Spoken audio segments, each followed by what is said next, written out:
بسم اللہ الرحمن الرحیم۔ السلام علیکم ورحمۃ اللہ وبرکاتہ۔ آپ سے مخاطب ہیں پروفیسر مفتی محمد عامر سلطانی۔ آج کا یہ سیشن حدیث پاک کے حوالے سے ہے۔ ایم اے اسلامیات یا پی پی ایس سی کے امتحان میں جو معروضی کے اندر حدیث کے بارے میں سوال کیے جاتے ہیں، چند اہم سوالات ان میں سے یہ ہیں۔ پہلا سوال ہے، حدیث کا لغوی معنی کیا ہے؟ حدیث کا لغوی معنی ہے گفتگو، بات چیت، کلام یا نئی بات۔ اور سنت کا لغوی معنی ہے طریقہ اور راستہ۔ اگلا سوال ہے، حدیث کی کتابت کب شروع ہوئی؟ حدیث کی تحریر، حدیث کو لکھا جانا، یہ کب شروع ہوا؟ یہ نبی علیہ السلام کے دور میں شروع ہوا، عہد نبوی سے شروع ہوا۔ تو یاد رکھیں، بعض اوقات سوال بنانے والا وہ ظاہری بات ہے اس نے ایک تکنیک استعمال کرنی ہوتی ہے۔ وہ یوں کر دیتا ہے کہ آپشن رکھتا ہے عہد صدیقی میں، عہد عثمانی میں یا عہد فاروقی میں، یا ان میں سے کوئی نہیں، یعنی وہ عہد نبوی دیتا ہی نہیں ہے۔ تو وہاں پر جو اسٹوڈنٹ ہوتے ہیں وہ اکثر کنفیوز ہو جاتے ہیں اور وہ عہد صدیقی یا اسی کو لگا کر آ جاتے ہیں کہ اس دور میں شاید شروع ہوئی۔ نہیں، آپ نے ان میں سے کوئی نہیں، اس کو سلیکٹ کرنا ہے، کیونکہ حدیث کی تحریر یہ نبی علیہ السلام کے دور میں ہوئی ہے، اور اس کے بہت سارے یعنی دلائل اور بہت سارے مسودات حدیث نبی علیہ السلام کے دور میں مارد وجود میں آئے، جن میں سے کچھ کا ذکر آگے آ رہا ہے۔ جس طرح کہ ایک صحیفہ ہے، صحیفہ صادقہ، صحیفہ صادقہ، حضرت عبداللہ ابن عمرو بن العاص رضی اللہ تعالیٰ عنہ ان کا ہے۔ نبی علیہ السلام کی اجازت بلکہ حکم سے انہوں نے تحریر کیا۔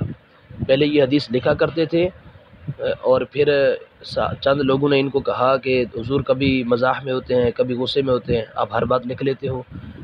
تو انہوں نے کہا ہاں بات تو ٹھیک ہے، نہیں لکھنی چاہیے ہر بات۔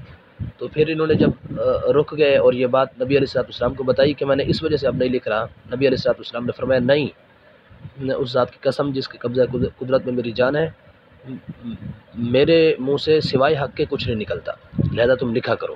تو گیا حضور نے ان کو حکم دیا، حضور کے حکم سے انہوں نے لکھا، اور حضرت عبداللہ بن عمرو العاص رضی اللہ تعالیٰ عنہ ان کے پاس جو صحیفہ تھا، صحیفہ صادقہ اس کا نام تھا، اور یہ آخری عمر بلکہ اپنی اولاد کو بھی وہ دے کر گئے، اس کو صندوق میں محفوظ کر کے رکھتے تھے۔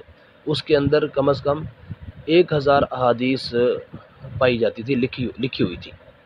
حضرت ابو ہریرہ رضی اللہ تعالیٰ عنہ ان کے بارے میں صحیح بخاری کے اندر ہے، وہ یہ کہتے ہیں کہ کسی صحابی کے پاس میرے سے زیادہ احادیث نہیں تھی سوائے حضرت عبداللہ بن عمرو بن العاص، ان کے پاس جو زیادہ تھیں، اور وہ خود صحیح بخاری میں ہے کہ وہ اس وجہ سے تھیں کہ یہ لکھا کرتے تھے اور میں لکھا نہیں کرتا تھا۔ تو بہرحال صحیفہ صادقہ کے بارے میں پوچھا جا سکتا ہے، یہ سب سے مشہور صحیفہ یہی ہے۔ اور ایک صحیفہ صحیحہ، صحیفہ صحیحہ، اور یہ صحیفہ ابو ہریرہ کے نام سے مشہور ہے۔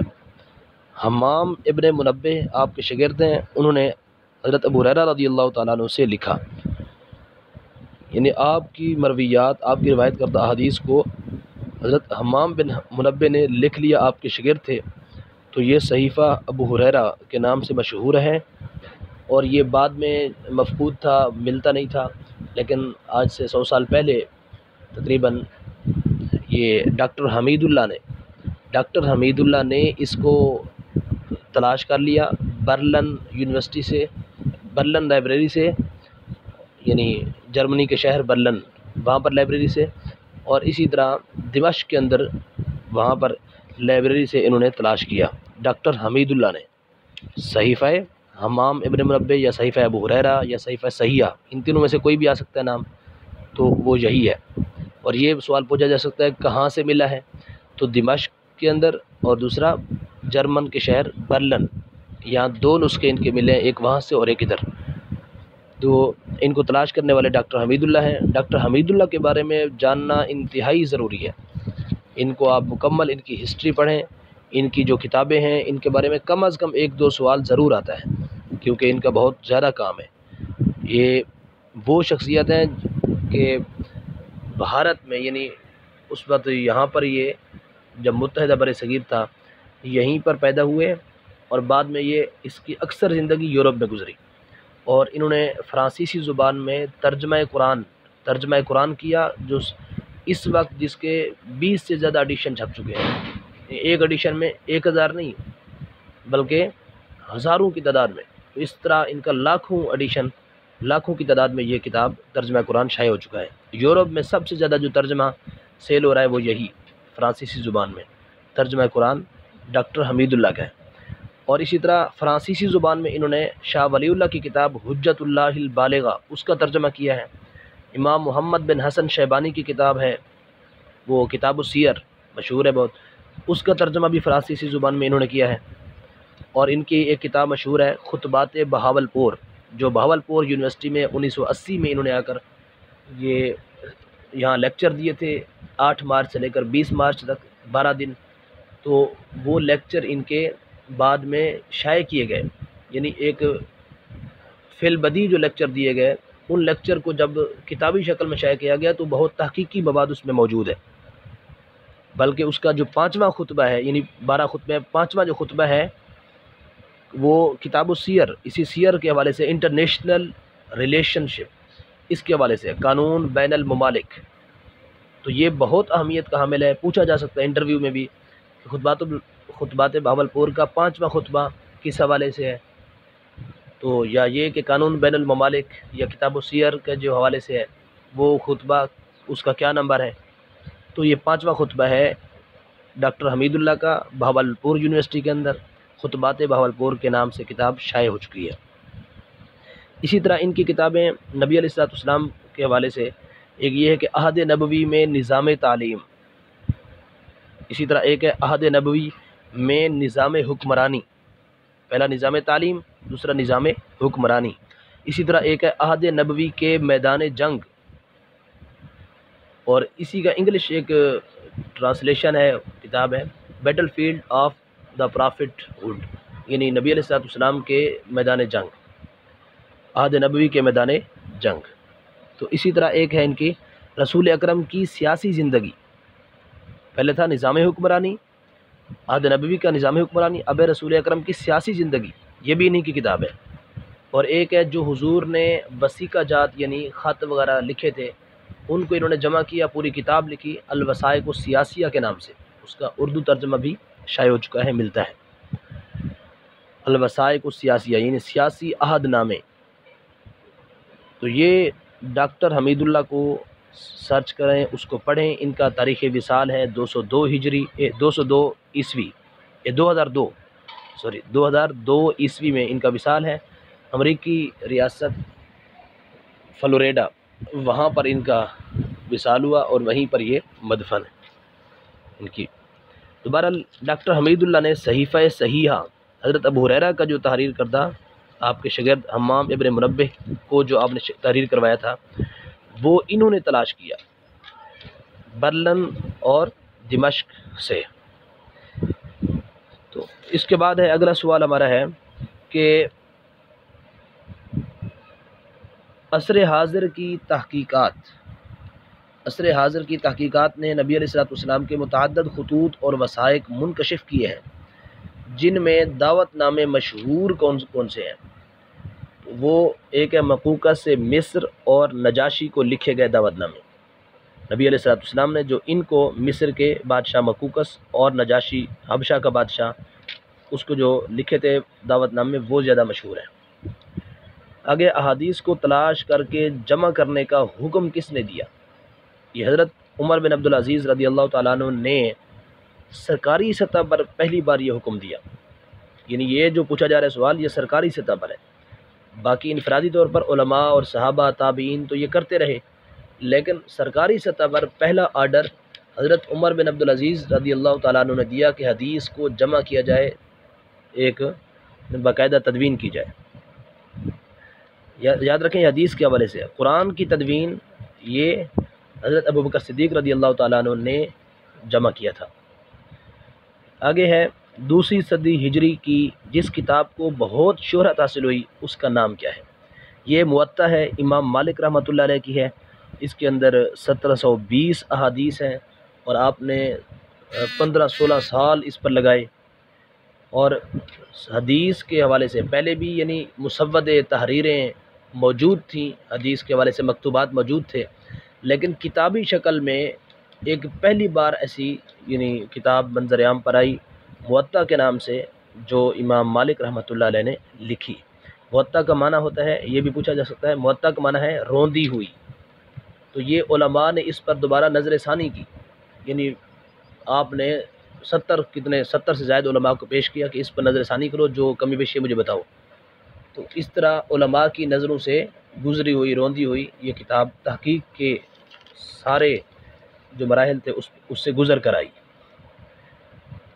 تو امام بخاری کی صحیح بخاری سے پہلے حدیث کے حوالے سے جو سب سے زیادہ مشہور کتاب ہے وہ موطا ہے، موطا امام مالک۔ امام ابو حنیفہ سے ایک کتاب حدیث کی جو منسوب ہے وہ ہے الآثار، یعنی کتاب الآثار۔ صحیح بخاری اور صحیح مسلم کو جب دونوں اکٹھے ہوں تو کہا جاتا ہے صحیحین، اور امام بخاری اور امام مسلم جب اکٹھے ہوں تو ان کو کہا جاتا ہے شیخین۔ یعنی صحیح بخاری کتابیں جب دونوں اکٹھے ہوں تو ان کو کہیں گے صحیحین، جب دونوں مصنف اکٹھے ہوں کسی بات میں تو ان کو کہتے ہیں شیخین۔ یہ حدیث کے اندر ہے، اور فقہ کے اندر جو شیخین ہیں وہ امام ابو حنیفہ اور امام ابو یوسف، ان کو کہا جاتا ہے۔ صحیح بخاری کا اصل نام پوچھا جا سکتا ہے، اور اسی طرح صحیح بخاری کے مصنف کا نام ہے ابو عبداللہ محمد بن اسماعیل بخاری۔ آپ کا تاریخ پیدائش 194 ہجری ہے، تاریخ وصال جو ہے وہ 256 ہجری، 194 پیدائش 256 وفات ہے۔ اور صحیح بخاری کا پورا نام ہے الجامع الصحیح المختصر، الجامع الصحیح المسند المختصر من امور رسول اللہ صلی اللہ تعالیٰ علیہ وسلم و سننہ و ایامہ۔ اچھا، علم حدیث کے ایک دو فن ہیں، ان کے حوالے سے پوچھا جا سکتا ہے۔ اسماء الرجال کا تعلق کس فن سے ہے؟ تو یہ حدیث سے ہے، یعنی راویوں کے اسماء، راویوں کے جانچ پڑتال، ان کی حالات زندگی کہ حدیث کے جو راوی ہیں وہ ثقہ ہیں یا غیر ثقہ ہیں، ان کے حوالے سے۔ اسی طرح جرح و تعدیل، یہ بھی حدیث کے متعلق ہے، یعنی راویوں پر جو جرح کی جاتی ہے، کہ کلام کیا جاتا ہے کہ راوی کون سا مقبول ہے، کون سا مردود ہے، متروک ہے، یعنی کس سے حدیث لی جائے گی، کس سے نہیں لی جائے گی۔ اچھا، آگے ہے، اگلا سوال ہے کہ امام مسلم کا سن وفات سیاستہ مکمل، ان کے جو مصنفین ہیں ان کا تاریخ وصال آپ کو آنا چاہیے۔ ان میں سے سب سے پہلے امام بخاری ہیں جو 256 میں جن کا وصال ہے، پھر اس کے بعد امام مسلم ہیں جن کا 5 سال بعد یعنی 261 میں وصال ہے، تو اس کے بعد ہیں اپنا امام 273 ہجری میں وصال ہے اپنا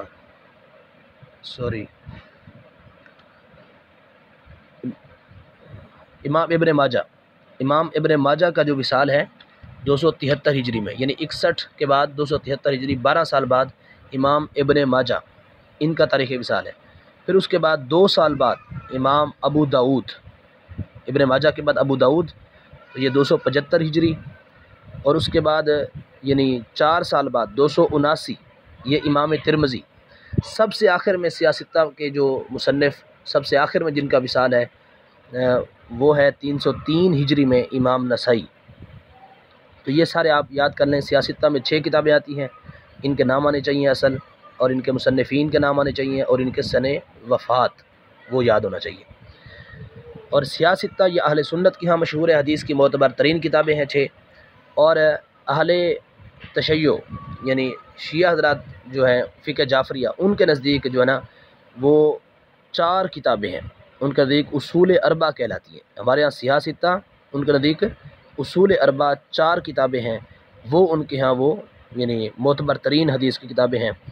ان میں سے جو مشہور ہے وہ ایک الکافی ہے ابو جعفر محمد بن یعقوب کی، اور اسی طرح ایک الاستبصار ہے ابو جعفر محمد بن الحسن الطوسی کی۔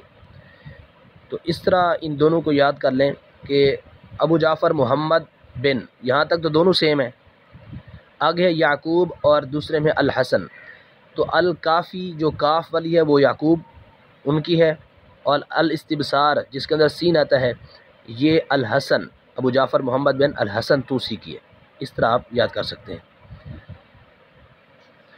اور آگے جو سوال ہیں یہ مرویات کس کی کتنی ہیں، ان میں سے اکثر سوال جو ہے نا ایسا نہیں پوچھا جاتا کہ کس کی مرویات کتنی ہیں، کہیں کی ہاں آ سکتا ہے۔ حضرت عائشہ صدیقہ رضی اللہ تعالیٰ عنہ کی مرویات بہت مشہور ہیں، 2210، اور ام المؤمنین حضرت سلمہ رضی اللہ تعالیٰ عنہ آپ کی 1378 ہیں۔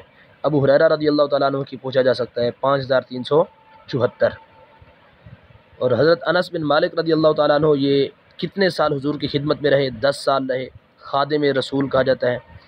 2286 احادیث ان سے روایت کی گئی ہے۔ اور حضرت ابو بکر صدیق رضی اللہ تعالیٰ عنہ کے بارے میں 1500 احادیث آپ سے مروی ہیں، بعض جگہوں پہ 500 احادیث کا بھی لکھا گیا ہے۔ اسودین، حدیث کے اندر لفظ آتا ہے اسودین، تو یہ کس کو کہا جاتا ہے؟ کھجور اور پانی۔ اسودین کا مطلب ہوتا ہے دو سیاہ چیزیں۔ اچھا، صحیح بخاری میں ثلاثیات کی تعداد کتنی ہے؟ ثلاثیات کہتے کسے ہیں؟ ثلاثیات کہتے ہیں کہ جس کے اندر مصنف اور نبی علیہ الصلوۃ والسلام کے درمیان صرف 3 راوی ہوں۔ ثلاثی منا 3 راوی، 3 واسطے سے مصنف ڈائریکٹ حضور سے روایت کرے، درمیان میں 3 واسطے ہوں، تو ایسی احادیث بخاری کے اندر 22 پائی جاتی ہیں، یعنی جن میں صرف 3 راوی ہیں، امام بخاری اور نبی علیہ الصلوۃ والسلام کے درمیان۔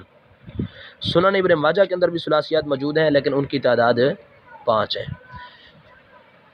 تو بہرحال آج کا لیکچر اتنا ہی، اگلی جو ویڈیو ہوگی اس کے اندر مزید ہم سوالات کریں گے، ٹائم ویڈیو ذرا طویل ہو رہی ہے۔